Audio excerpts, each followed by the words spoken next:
बघा, एकदम अशा बॉबीसारख्या पापड्या झालेल्या आहेत.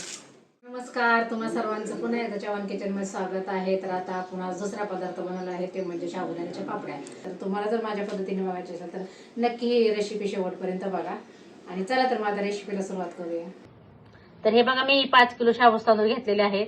शाबूस तांदूळ असे चांगले मिसळून घेते, कारण आपण हे दुकानात आलं तर ह्या डाळी वगैरे किंवा पोहे, तर हे बघा ह्याच्यात पोहे होते, तर चांगले असे आपण उपासाला खातो ना, मग उपासाला चालत नाहीत आपल्या, तर चांगलं असं स्वच्छ निवडून घ्यायचं.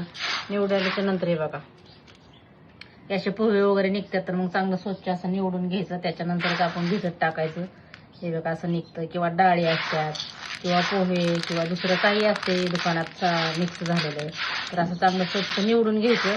तर आता हे निवडून झालेलं आहे, तर आता ह्याला आपण भिजत टाकूया. तर आता हे बघा, मी मोठा टोप घेतलेला आहे. टोप आपल्याला मोठाच घ्यायचा, कारण शाबूस तांदूळ डबल फुगतं, त्यामुळे मोठासा टोप घ्यायचा. तर आता हे बघा, मी ही 5 किलो शाबूस तांदूळ घेतलेला आहे. ह्याला चांगलं असं स्वच्छ पाण्याने धुवून घ्यायचं. असं पाण्याने धुवून घ्यायचं. तर हे बघा, आता आपण चांगलं असं धुवून घ्यायचं. आपल्याला हे पाणी सगळं काढून घ्यायचं आणि नंतर आपण ह्याच्यामध्ये दुसरं पाणी टाकूया. तर हे बघा, मी आता चांगलं स्वच्छ पाण्याने असं धुवून घेतलेलं आहे, बघू शकता तुम्ही. हे बघा, तर आता ह्याच्यामध्ये आपल्याला पाणी वाटायचं. तर आता आपण ह्याच्यामध्ये पाणी टाकून घेऊया. बघा, आपल्याला किती पाणी टाकायचं मी सांगणार आहे तुम्हाला. हे बघा, आपल्याला असं जेवढा साबुदाण्याच्या वरती थोडंसं पाणी आलं पाहिजे तेवढं पाणी टाकायचं, म्हणजे आपला साबुदाणा चांगला भिजला जातो. तरी बघा, बघू शकता तुम्ही की एवढं पाणी वाटलेलं आहे, साबुदाण्याच्या वरती आलेलं आहे पाणी. तर साबुदाण्याच्या वरती पाणी का वाटायचं, की आपल्याला चांगला भिजवायचा साबुदाणा, असा चांगला भिजला पाहिजे, कारण आपल्याला पापड्या करायच्या त्या. आणि जर आपण असं उपासाला वगैरे जर भिजू घातला तर आपण थोडंसंच पाणी होतं, पण ह्याला जास्त पाणी वाटायचं, म्हणजे आपला चांगला साबुदाणा भिजला जाईल. तर आता चला ना, आपण ह्याला रात्रभर असं झाकून ठेवून भिजून ठेवूया. तर आता आपल्याला रात्रभर ठेवायचं आहे, म्हणजे सकाळ चांगला भिजला जाईल. हे बघा, बघू शकता तुम्ही आता की आपले रात्रभर शाबूस तांदूळ कसे छान असे फुललेले आहेत. हे बघा, तर आता ह्याला आपण मिक्सरच्या भांड्यामधून थोडेसे काढून घेऊया. असं जरी केलं तरी काही नाही, पण असे जरा आखे शाबूस तांदूळ दिसतात ना, त्यामुळे थोडंसं आपण मिक्सरमध्ये बारीक करून जर घेतलं तर मी एकदम अशा जसं काय तांदळाच्या पापड्या करतोय आपण, अशा पापड्या होत्यात. तर आता मी ना शाबूस तांदूळ मिक्सरमध्ये वाटून घेणार आहे. तर आता ना थोडं असे घेऊन वाटायचे. ह्याच्यामध्ये थोडंसं पाणी टाकायचं, जेवढं आपल्याला वाटायला लागेल ना पाणी. तर हे बघा, आपले शाबूस तांदूळ वाटून घेतलेले आहेत. बघू शकता तुम्ही की असे चांगले बारीक केलेले आहेत. बारीक म्हणजे थोडं राहतच, पण ते दिसून येत नाही वाळल्याच्या नंतर. तर असेच आपल्याला सगळे शाबूस तांदूळ वाटून घ्यायचे. हे गमेला घेतलेलं आहे, त्याच्यामध्ये मी सगळं काढून घेते. तर असंच आपल्याला सगळं शाबूस तांदूळ बारीक करून घ्यायचं. आता मी ही शाबूस तांदूळ असे वाटून घेतलेले आहेत. तर मी हे अर्धेच घेतलेले आहेत, तर आपल्याला 2 टोपामध्ये करायचंय ना, म्हणून मी हे अर्धे वाटून घेतलेले आहेत. तर हे बघा, मी पाव किलो हिरवी मिरची घेतलेली आहे. तुम्ही हिरवी मिरचीच्या ऐवजी लाल मिरची पण तुम्ही वाटून टाकू शकता. तर तुम्हाला जर तिखट नसेल हवं तर तुम्ही मिठाचं पण करू शकता, कारण उपासाला कोणी जिरं वापरतं किंवा कोणी कोथिंबीर वगैरे काही पण टाकतं त्याच्यामध्ये. पण मी नुसती मिरची आणि मीठ टाकणार आहे. जिरं वगैरे कोथिंबीर खात नाहीत आम्ही उपासाला, तर त्या हिरव्या मिरचीच्या ऐवजी तुम्ही लाल मिरची पण वाटून टाकू शकता. तर असे थोडंसं हिरवी मिरची किंवा लाल तिखट टाकलं तर थोडीशी टेस्ट येते, त्यामुळे टाकायचं. नाही टाकलं तरी पण चालतंय. तर आता मी ही पाव किलो मिरच्या वाटून घेणार आहे.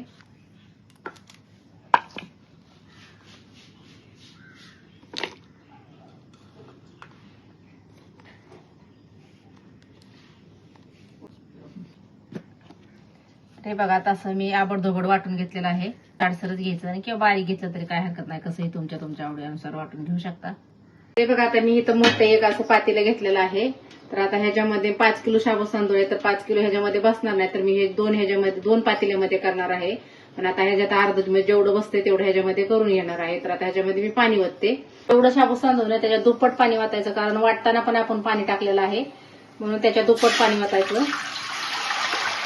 तर ह्याला काही लोक काय करतात, भरपूर पाणी एकदम पातळ करतात, मग नुसतं टाकलं की पळीने टाकलं की पसरतं. असं नाही, पाणी शाबूस तांदूळ तर किती पण घेतं, पण वाळायला एवढा त्रास होतो की म्हणजे वाळणारच नाही लवकर शाबूस पापड्या. त्याच्यामुळे कमीच पाणी टाकायचं.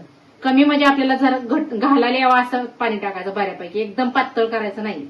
आणि साबुदाणा चांगला शिजला पाहिजे. काय करू, झाकण ठेवून याची एक उकळ काढून घेऊया. तर आता ना आपण याच्यावरचं झाकण काढून बघून घेऊया. बघा, उकळी नाही फुटली, पण गरम झाले पाणी. तर त्याच्यामध्ये मिरचीचं वाटण वाटलेलं टाकत आहे.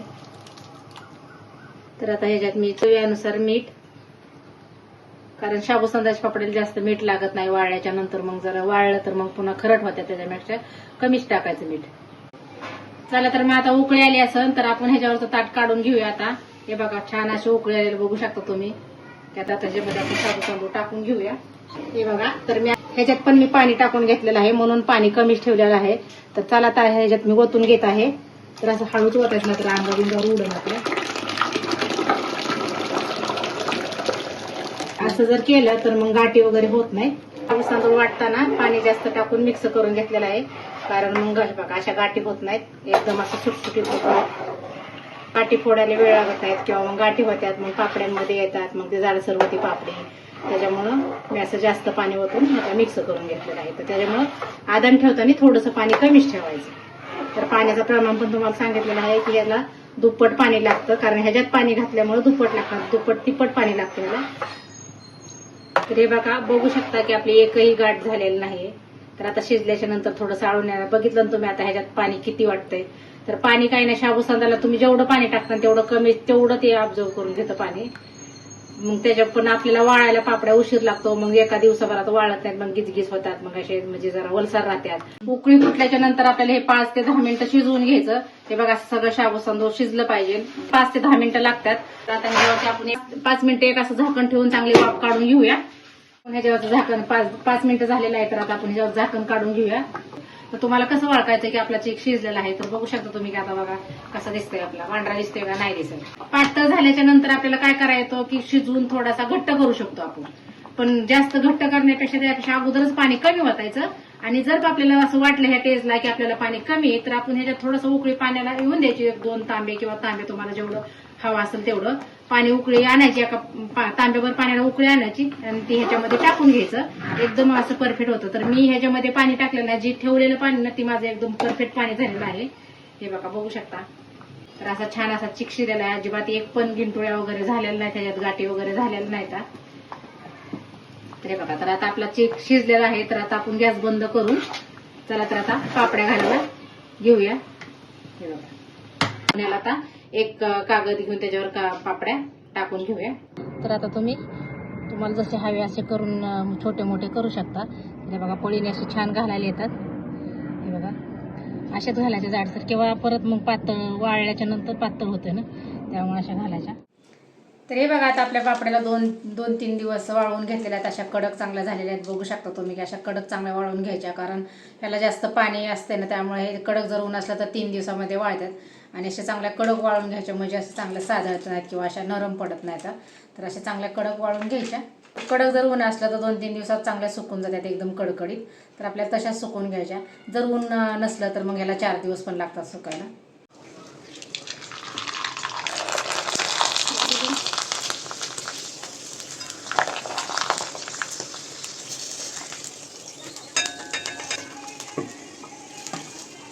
तर हे बघा आता मी ही पापड्या तळलेल्या शाबू तांदळाच्या बघू शकता तुम्ही ह्याच्यात एकही शाबू तांदूळ दिसत नाही आपल्याला कारण मी वाटून घेतलेला आहे. जर आपल्याला शाबू तांदूळ जर वाटून घेतले तर अशाच पापड्या एकदम अशा कुरकुरीत आणि खुसखुशीत होतात. आणि शाबू तांदूळ अजिबात दाताखाली येत नाही कचकच पण लागत नाही. तर बघू शकता तुम्ही की एकदम पांढरे शिपट अशा पापड्या झालेल्या आहेत एकदम कुरकुरीत. तर तुम्हाला मी तोडून दाखवते ह्याच्यातली एक पापडी. हे बघा एकदम अशा बॉबीसारख्या पापड्या झालेल्या आहेत. तर आपल्याला जर उपास वगैरे असले आपण खिचडी जर भिजत टाकली नाही तर झटपट आपल्याला कुठं घाईघाईमध्ये जायचंय तर आपल्याला झटपट आपण थोडंसं तेल टाकून तळून खाऊ शकतो उपासाला. तर त्याच्यामुळे आपण उन्हाळ्यात ही एकदाच 2 किलोच्या किंवा तुम्हाला जशी 1 किलोच्या 4 किलोच्या अशावर तुम्ही एकदाच बनवून ठेवू शकता. तर आपण अडीअडचणीला अशा यात उपासाला वगैरे तळून खाऊ शकतो. पटकन तळून कुठं घाईघाईमध्ये जायचं असतं की आपण खिचडी भिजत टाकली नाही की का आपल्याला उशीर झालाय की आता आपल्याला उपवास आहे तर मग आपण पटकन तेलामध्ये तळून हे खाऊ शकतो. तुम्ही माझ्यासारखी एकदा साबुदाणा पापड्याची रेसिपी नक्की बनवून बघा. अशी वाटून अजिबात शाबू तांदूळ दाताखाली येणार नाही आणि डबल ट्रिपल फुगती पण आणि एकदम पांढरी शिपट होते. तर मी काय म्हणते माझा जर व्हिडिओ आवडला असेल तर माझ्या व्हिडिओला लाईक करा, जास्तीत जास्त शेअर करा आणि चॅनलला सबस्क्राईब करायला विसरू नका बघा. पुन्हा भेटूया अशाच नवीन उन्हाळ्या पदार्थाची रेसिपी घेऊन. माझी रेसिपी बघितल्याबद्दल धन्यवाद.